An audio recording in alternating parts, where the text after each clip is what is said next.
আজ আমি আমার ছাদ বাগানে এই ফুলের রাজা গোলাপ গাছটি বসাবো। তার জন্য প্রথমে মাটি তৈরি করে নেব।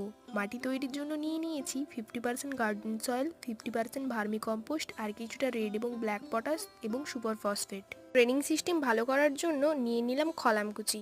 তারপর মিডিয়া দিয়ে কিছুটা অংশ ভরে নিলাম। এরপর খুব সাবধানে ওই গ্রো ব্যাগ থেকে গাছটিকে বের করে নিলাম, যাতে রুটসের কোনো প্রবলেম না হয় বা রুটস ছিঁড়ে না যায়।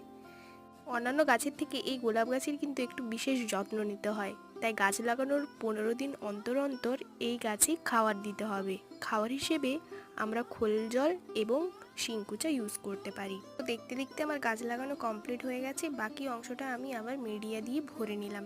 গাছ লাগালেই দিতে হবে জল, তাই আমি ভরপুর জল দিয়ে দিলাম। আর হ্যাঁ, তোমরা যারা আমার চ্যানেলে নতুন আছো, চ্যানেলটিকে অবশ্যই সাবস্ক্রাইব করে দিও। দেখো, বাকি যে দুটো ফুল ফুটেছিল ওটিকে আমি কেটে দিলাম, যাতে গাছটি আরও ঝাঁকালো হয়ে ওঠে। আজকের জন্য